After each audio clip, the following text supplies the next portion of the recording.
大家好，今天想跟你们聊聊在德国念书的情形。念音乐大学，首先让我给你们介绍一个德国的机构，叫 DRRD， 德国学术交流咨询中心。这个 DRRD 全世界都有，台北也有，所以你们需要关于这个在德国留学的情形，需要一些咨询的话，你们可以去找他们，他们会很乐意帮忙你们。我们今天的项目，也就是跟他们合作的项目，但是我们先放松一下，泡杯咖啡。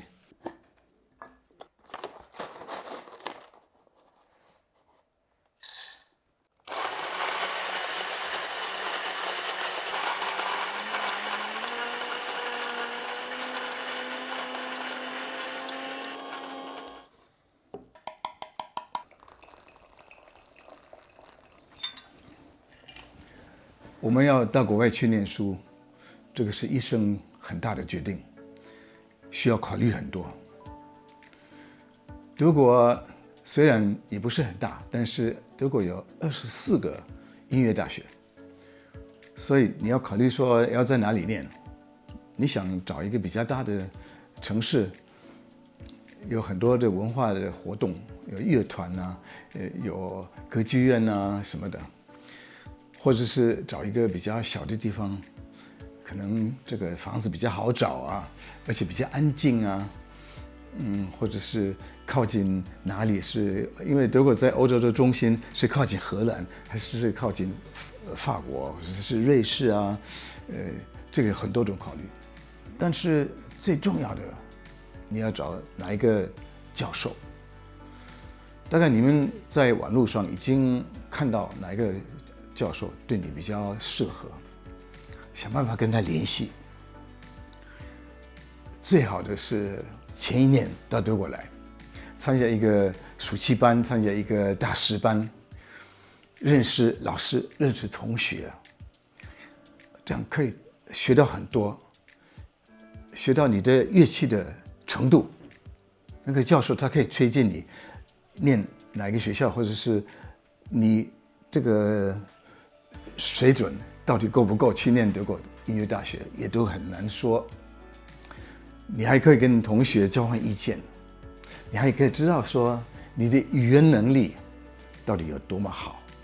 你到国外来，你很多事情你们也做过，你需要登记这个你的住所啊，银行开一个账户啊。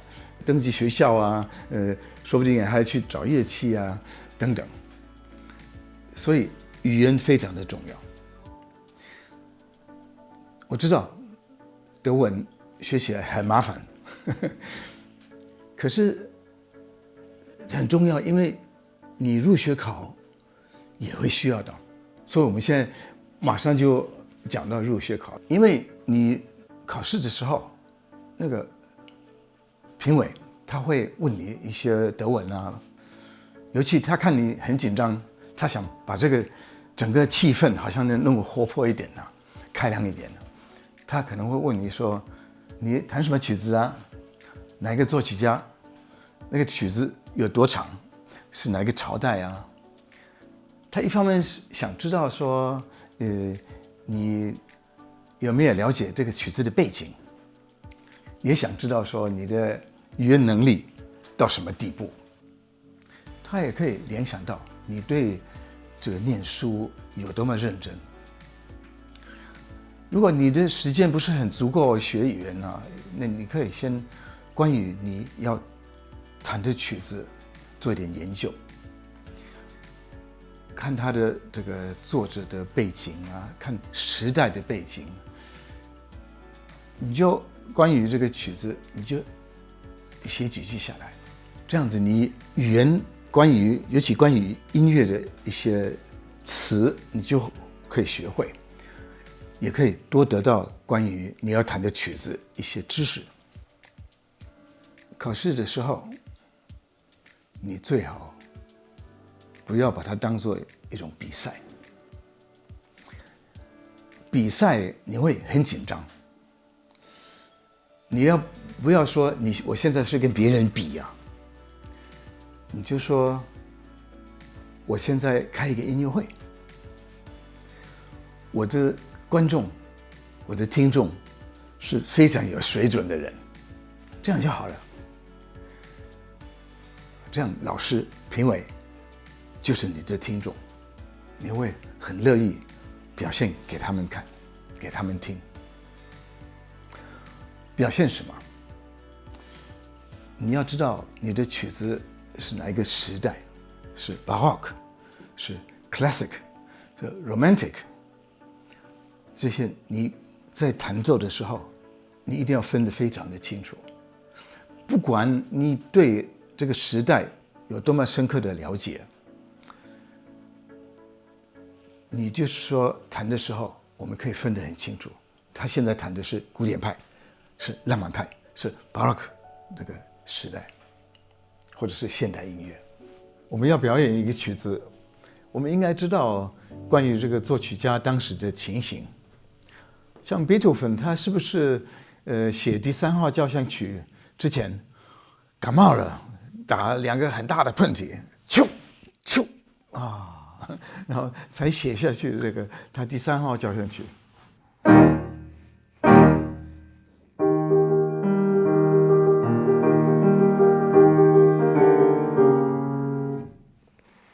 当然开玩笑，但是我们知道贝多芬的感情生活非常的丰富，所以他失恋的经历很多，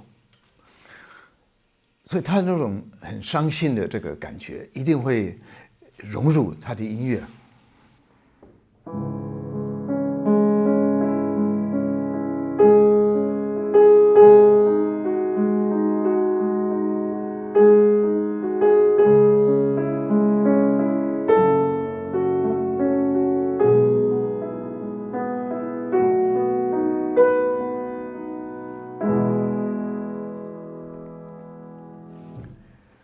所以我们知道关于曲子的背景、历史背景、文化背景越多越好。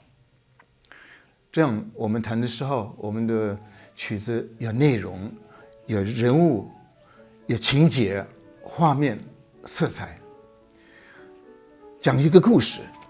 这个故事你讲的你自己越明白、越具体越好，你会弹奏的时候越有魅力、越有吸引力。因为观众他虽然不一定想到跟你同样的故事，但是至少他会被你好像动到心，也会想到他自己的故事，这样就比较不会在乎一些小的错误，因为你注意他的情节表现，小错误没有关系。还有一点，我们现在谈的古典音乐好像都是老一套，都是老音乐。贝多芬的奏鸣曲都是200多年前写的，但是当时是非常新的，非常是最新的。当时贝多芬写的是创新的动机来写的，所以我们自己弹奏也是要一样创新，好像这个写字，我们刚刚才认识到，好像新的朋友一样，有那种一种紧张性在里面，觉得又很好奇，又是很新的东西。同样的时代可以表现有同样作者的风格，比如说我们说 Baroque， 你有 Handel、Bach、Scarlatti， 尤其 Bach 跟 Scarlatti， 我觉得风格完全不一样。古典派的 Haydn、Mozart、贝多芬，它的不同是在哪里？浪漫派 Schubert、Mendelssohn、Chopin、Schumann、Liszt， 他们各有他们的风格。那你自己的风格呢？你怎么表现？当然，你可以听很多唱片，但是你说我如果完全按照这个 Rubinstein 弹的肖邦，那不会错啊，因为 Rubinstein 他是一个非常有承认的这个一个很有名的钢琴家，所以跟他弹的一模一样不会错啊。但是你能够模仿100%吗？一个小细节你落掉的话，就会露出马脚。这个评委他也会理解你是不是跟随谁表现，而不是你自己的表现。你不要怕说你弹得不成熟，反正我们大家都好奇、创新。你觉得这么表现好，你就这么表现，不要怕，不要怕弄错，因为这是你独特的表现，老师一定会很欣赏。还有，你不要怕弹错，弹错音，每一个人都会有弹错音的这个机会啊，都也发生过这个事情，不要怕。你上台，老师会欣赏你上台的魅力，也就是说，很有自信的表现，不要骄傲。你的动作要很自然，好像没有什么阻碍，身体没有什么阻碍，你不要紧张。紧张你可能会身体会缩紧，会拉紧那个神经，那个肌肉。所以上台自然大方的表现很重要。所以你要相信自己，你相信你要讲的故事是很有内容表现，跟别人不一样，不要怕。风格说不定抓不准也没关系，反正你自己有你自己的风格，很好。你如果说弹的100%的都没错，那老师教你什么？但是你自己有很独特表现，虽然有点偏歪了，老师会觉得说没关系，他有这个他的内容，他有他需要表现的地方，不是可以这样子，也可以那样子，好像很随和，好像我们要找一个共同点呢，不是那样子。你有你自己的非常独特的表现，老师一定会很欣赏，是吧？这个学生值得教，因为他在寻找这个真实感，音乐的真实感。我们人做错事情，搞错，犯错，这是我们一生当中的陪伴，我们都有这个经验。这个作曲家也是一样，作曲家他保持他的风格，他也冒险被社会排斥。你这个风格我们接受不了，这个例子很多。Schubert 就是一个很好的例子，他等于说是死后才慢慢出名。他是贝多芬的同一个时代，但是他完全没有模仿贝多芬。当时的人觉得说，很多事情都是以贝多芬为标准，所以他的奏鸣曲有的等到50年才有人发表，都有人演奏，所以都是这样，连作曲家都有这个经验。